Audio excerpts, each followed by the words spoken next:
शिव, महादेव, महाकाल, भैरव, कितने रूप और कितने नाम।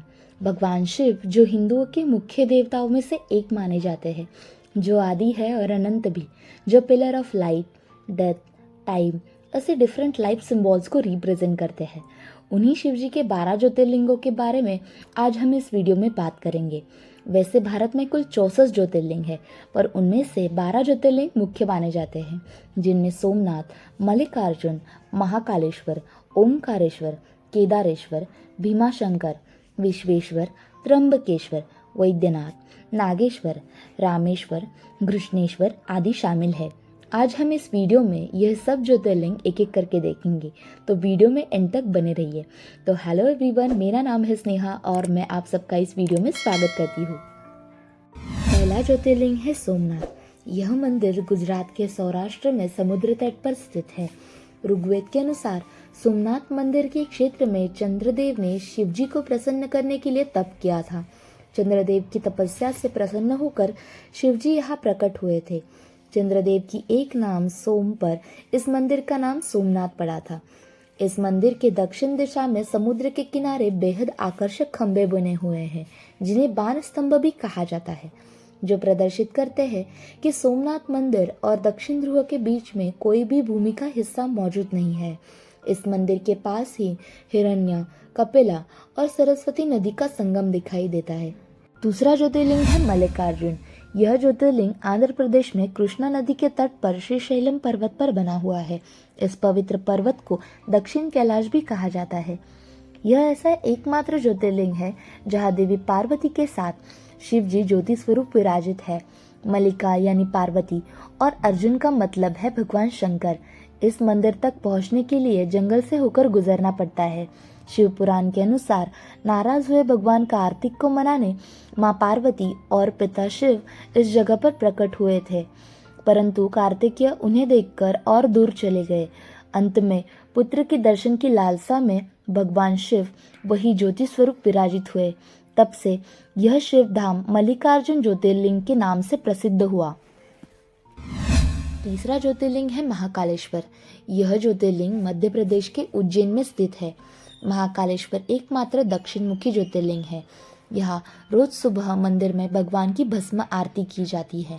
यहाँ पूजा और दर्शन मात्र से भक्त भयमुक्त हो जाते हैं। समय के देवता शिव अपनी सभी वैभव के साथ उज्जैन में शाश्वत शासन करते हैं। उज्जैन में हर 12 साल के बाद कुंभ मेले का आयोजन किया जाता है। पंतप्रधान मोदी जी ने मंदिर के बाहर ही बेहद खूबसूरत महाकाल लोक कॉरिडोर का निर्माण किया है। महाकालेश्वर मंदिर के पास ही शक्तिपीठ हरसिद्धि माता का मंदिर भी स्थित है। चौथा ज्योतिर्लिंग है ओमकारेश्वर। यह ज्योतिर्लिंग मध्य प्रदेश के इंदौर से करीब 80 किलोमीटर खांडवा जिले में नर्मदा नदी के तट पर स्थित है। ओमकारेश्वर ज्योतिर्लिंग पहाड़ी के चारों ओर से नदी बहने के कारण ऊंचाई से देखने पर ओम का आकार बना हुआ मिलता है। इसी कारण यह मंदिर ओमकारेश्वर ज्योतिर्लिंग के नाम से प्रसिद्ध है। यह शिवलिंग प्राकृतिक शिवलिंग है। इस मंदिर के पास से नर्मदा और कावेरी नदी का संगम दिखाई देता है। ओमकारेश्वर में भगवान शिव का ज्योतिर्लिंग ओमकारेश्वर और मामलेश्वर 2 रूपों में विराजित है। इस ज्योतिर्लिंग के दर्शन में नर्मदा परिक्रमा को भी बेहद महत्व प्राप्त हुआ है। 5वां ज्योतिर्लिंग है केदारेश्वर। केदारनाथ धाम उत्तराखंड के 4 धामों में से एक है। मंदिर करीब 3580 वर्ग मीटर की ऊंचाई पर स्थित है। रुद्रप्रयाग जिले में गौरीकुंड से करीब 16 किलोमीटर की दूरी पर यह मंदिर स्थित है। यद्यपि मंदिर के निर्माण का उल्लेख ठीक से नहीं मिलता है, लेकिन मंदिर के निर्माण महाभारत काल के बाद पांडवों के द्वारा किया गया ऐसी मान्यता है। यह मंदिर हिमालय क्षेत्र में होने के कारण ठंड के मौसम में 6 महीने बंद रहता है और कहा जाता है कि मंदिर बंद करने से पहले जलाया गया दिया मंदिर खुलने के बाद भी वैसा ही दिखाई मिलता है। मंदिर के नज़दीक ही 4 धामों में से एक धाम बद्रीनाथ भी स्थित है। छठा ज्योतिर्लिंग है भीमाशंकर। भीमाशंकर ज्योतिर्लिंग महाराष्ट्र के पुणे जिले में सह्याद्री पर्वत पर स्थित है। भीमाशंकर को मोटेश्वर महादेव के नाम से भी जाना जाता है। त्रेता युग में रावण के भाई कुंभकर्ण का पुत्र भीमा असुर श्री राम और विष्णु जी से क्रोधित हुआ था। उसने तप करके ब्रह्मा जी को प्रसन्न कर लिया और वरदान पाकर देवताओं को पराजित करना शुरू कर दिया। भीमा और भगवान शंकर जी की लड़ाई में शिवजी ने भीमा राक्षस का अंत कर दिया और उसी स्थान पर विराजित हो गए। मान्यताओं के अनुसार शिवजी के पसीने की बूंद से भीमा नदी का उगम हुआ है। यह स्थान एक वाइल्ड लाइफ सेंचुरी के रूप में भी जाना जाता है।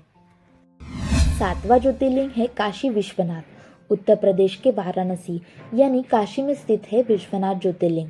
काशी प्राचीन सप्तपुरियों में से एक है। यहाँ महादेव के साथ सभी देवी देवताओं का वास है, इसीलिए काशी हिंदुओं का मुख्य धार्मिक स्थान माना जाता है। इस क्षेत्र के बारे में कहा जाता है, जिस भी व्यक्ति की यहाँ मृत्यु होती है उसे मोक्ष प्राप्त होता है।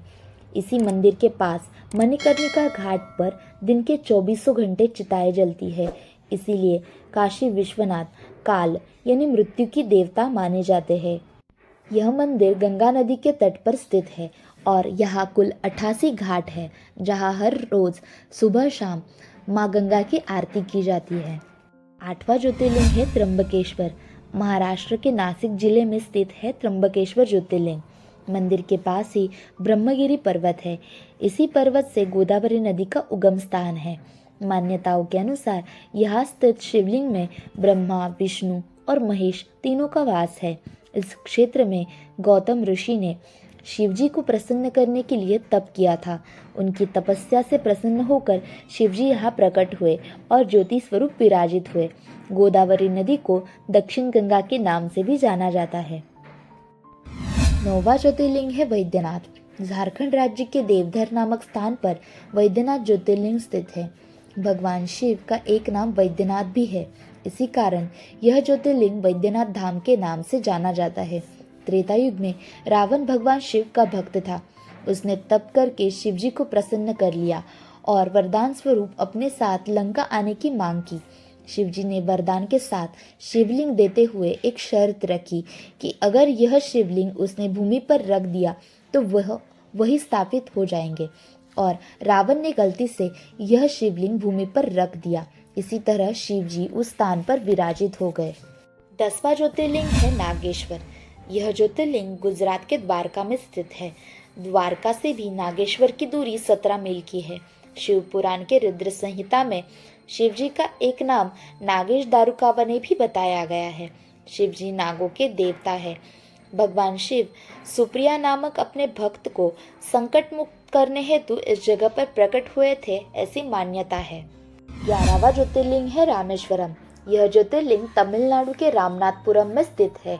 त्रेता युग के रावण का वध करने के बाद श्री राम लंका से लौट रहे थे। उस समय श्री राम ने समुद्र तट पर बालू से शिवलिंग बनाया और उसकी पूजा की थी। मान्यता है कि बाद में यह शिवलिंग वज्र समान हो गया था। श्री राम द्वारा बनाए गए इस शिवलिंग को रामेश्वरम कहा जाता है और यह स्थान न कि सिर्फ 12 ज्योतिर्लिंग बल्कि 4 धामों में से भी एक है। 12वां ज्योतिर्लिंग है कृष्णेश्वर। कृष्णेश्वर महाराष्ट्र के छत्रपति संभाजीनगर के दौलताबाद क्षेत्र में स्थित है। पुराने समय में सुधर्मा और सुदेहा नामक दाम्पत्य को संतान प्राप्ति नहीं हो रही थी, तो सुदेहा ने अपनी छोटी बहन ग्रीष्मा का विवाह सुधर्मा से कर दिया। उनको पुत्र प्राप्ति के बाद सुदेहा बहन की खुशी से जलने लगी और उसके पुत्र की हत्या कर दी। बहन ग्रीष्मा ने शिवजी को प्रसन्न कर अपने पुत्र को पुनः जीवित कर लिया और शिवजी को वही विराजित होने का आग्रह किया।